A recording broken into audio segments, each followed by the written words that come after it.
할렐루야! 2월 24일 아까의 시간이 돌아왔습니다. 오늘 함께 나누실 말씀은 마태복음 13장 31절에서 43절까지의 말씀입니다. 저희는 마태복음 12장까지를 살펴오면서 예수님께서 구약의 예언을 성취하신 메시아라는 것과 그에 합당한 가르침과 사역을 행하셨음을 보았습니다. 동시에 그럼에도 불구하고 자신들의 이상과 달랐기 때문에 예수님을 메시아로 인정하지 못하는 유대인들의 모습을 보았지요. 오늘 말씀을 읽을 때 이러한 부분들을 계속해서 염두에 두시면서 함께 말씀을 보았으면 좋겠습니다. 13장에서 예수님께서는 8가지 비유를 통해서 천국에 대해서 말씀하시는데요.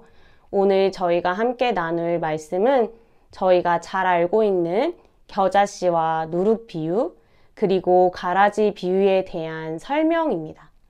먼저 31절에서 32절 말씀을 함께 읽어보도록 하겠습니다.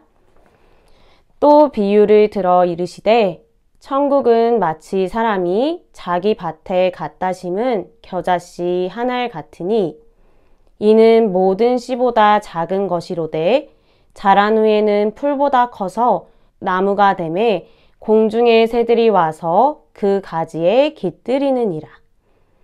예수님께서는 천국은 마치 농부가 밭에 가져다 심은 겨자씨 한 알과 같다라고 이야기하셨습니다. 겨자씨는 물론 작은 씨앗이기도 하지만 당시에 겨자씨라고 하면 아주 작은 것을 가리키는 표현이기도 했습니다. 이 비유에서 겨자씨가 자라 나무가 되었다는 것은 굉장히 과장된 표현인데요. 겨자가 잘 자라면 5m 정도 되는 높이까지 자라기도 하지만 한 해 살이 풀이기 때문입니다. 예수님께서는 모든 것보다 작은 겨자씨가 자라 나무가 되고 그 나무에 새들이 와서 둥지를 튼다는 것을 통해 천국은 겨자씨처럼 작고 보잘것없는 것으로 시작되지만 일반적인 상식 이상으로 크고 놀랍게 확장되며 수많은 이들이 천국 안에 거하게 될 것을 말씀하고 계십니다. 예수님께서는 그 다음에는 누룩 비유를 통해서 말씀하십니다. 33절 말씀 같이 읽어보도록 하겠습니다. 또 비유로 말씀하시되 천국은 마치 여자가 가루 서말 속에 갖다 넣어 전부 부풀게 한 누룩과 같으니라. 여기서 가루 서말은 약 23리터 정도 되는데요. 장정 100명에서 150명 정도 되는 사람들이 충분하게 먹을 수 있는 양의 빵을 구울 수 있습니다. 그리고 이 엄청난 가루에 여자가 몰래 가져다 넣은 누룩은 아주 소량이었을 것입니다. 그런데 이 소량의 누룩이 엄청난 양의 가루를 모두 부풀게 했습니다. 일반 가정집이라고 생각했을 때 지나치게 많은 가루의 양, 상대적으로 적은 누룩, 그리고 누룩을 몰래 가져다 놓는 여자의 모습은 겨자씨 비유에서 사용된 것 같이 굉장히 가장되게 그려졌다는 것을 알 수 있습니다. 이 비유를 통해 예수님께서는 천국은 상대적으로 작고 보잘것없는 누룩이 엄청난 양의 가루를 부풀게 한 것처럼 작고 보잘것없는 것으로 시작되고 그 움직임 또한 눈에 보이지 않지만 엄청난 힘과 확장력을 가졌다는 것을 말씀하십니다. 이 두 가지 비유 후에 예수님께서는 무리를 떠나 제자들과 함께 집으로 돌아가셨습니다. 집에서 제자들은 예수님께 가라지 비유가 도대체 무슨 뜻인지 설명해 달라고 요청했습니다. 예수님께서는 좋은 씨를 뿌리는 이는 인자이고 밭은 세상이며 좋은 씨앗은 천국의 아들들, 가라지는 악의 아들들이고 밭에 가라지를 뿌리는 자는 원수 마귀이며 추수 때는 세상이 끝날 때, 그리고 추수꾼은 천사라고 말씀하셨습니다. 즉, 이 가라지 비유는 세상 마지막 날, 종말에 있을 심판에 대한 말씀이라는 것인데요. 40절에서 43절 말씀을 함께 읽어보도록 하겠습니다. 그런즉 가라지를 거두어 불에 사르는 것 같이 세상 끝에도 그러하리라. 인자가 그 천사들을 보내리니 그들이 그 나라에서 모든 넘어지게 하는 것과 또 불법을 행하는 자들을 거두어내어 풀무불에 던져 넣으리니 거기서 울며 이를 갈게 되리라. 그때의 의인들은 자기 아버지 나라에서 해와 같이 빛나리라. 귀 있는 자는 들으라. 즉 추수 때에 추수꾼이 가라지를 거두어 불에 던져 사르는 것처럼 마지막 때에는 세상에서 악인과 의인이 나뉘어져서 악인들은 풀무불에 던져지고 의인들은 영광을 받게 된다는 것입니다. 그런데 오늘 말씀을 읽다 보면 조금 독특한 점을 발견할 수 있습니다.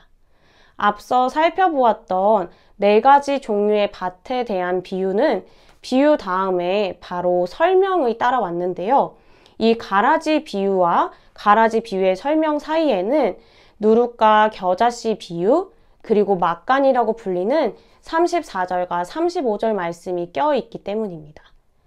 마태가 이렇게 본문을 독특하게 기록한 것에 대한 답은 34절과 35절을 통해서 알 수 있습니다. 예수께서 이 모든 것을 무리에게 비유로 말씀하시고 비유가 아니면 아무것도 말씀하지 아니하셨으니 이는 선지자를 통하여 말씀하신 바 내가 입을 열어 비유로 말하고 창세부터 감추인 것들을 드러내리라 함을 이루려 하심이라. 예수님께서는 비유로만 말씀하신 것에 대해서 시편 78편 2절 말씀을 통해서 인용하심으로 답하십니다. 시편 78편은 이스라엘의 역사를 회고하면서 끊임없이 불순종하는 이스라엘과 그럼에도 불구하고 하나님의 나라를 세워가시는 신실하신 하나님의 돌보심을 기록하고 있습니다. 예수님께서는 이 말씀을 인용하심으로 하나님이 세우실 천국에 대한 비밀을 이야기하고 계시는 것이지요. 오늘 말씀을 시작하면서 예수님이 구약의 예언을 모두 성취한 메시아로 오셨지만 이스라엘 백성들이, 유대인들이 그런 예수님을 전혀 용납하지 않고 합당한 반응을 보이지 않았다는 것을 이야기했습니다. 유대인들의 이러한 반응은 단순히 예수님이 메시아로서의 예수님의 모습뿐만이 아니라 하나님의 나라, 천국에 대한 문제 때문이기도 했습니다. 유대인들은 다윗 이후에 다윗과 같은 메시아를 대망했습니다. 지혜롭고 강력한 왕권을 가진 메시아, 그리고 그런 메시아를 통해 하나님의 나라가 이루어질 것이라고 생각했습니다. 잃어버린 영토를 모두 회복하고 하나님의 영광이 떠났던 성전에 다시 하나님의 영광이 빛나고 하나님의 율법을 들으러 수많은 이방인들이 예루살렘으로 돌아올 것이라고 기대했습니다.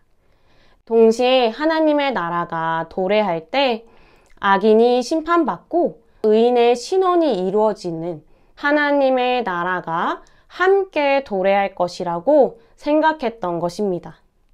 즉 유대인들에게 종말이란 메시아와 함께 도래할 하나님의 나라였던 것이죠. 그런데 그들의 눈에는 자신의 이상과 다른 메시아뿐만 아니라 하나님의 나라가 마치 메시아와 함께 도래하지 않았던 것처럼 보였던 것입니다. 오늘 우리는 예수님의 초림과 함께 임한 하나님의 나라가 예수님의 재림 때 마침내 완성될 것을 알고 있습니다. 그러나 유대인들에게 이는 감추어진 비밀이었습니다.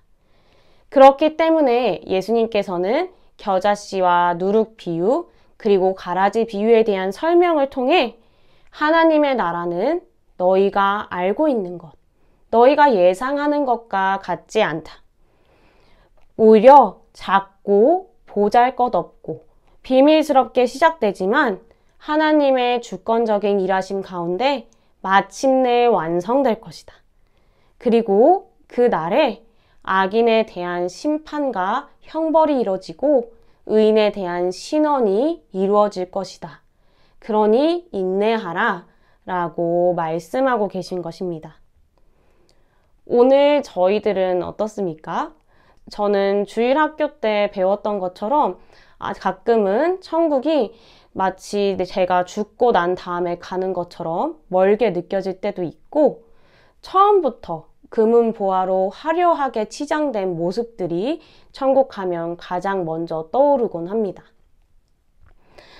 또 이 세상 가운데 뿌리 깊은 악들을 보면서 또 악인들의 형통함을 보면서 때로는 마음이 애통하기도 하고 낙심되기도 합니다.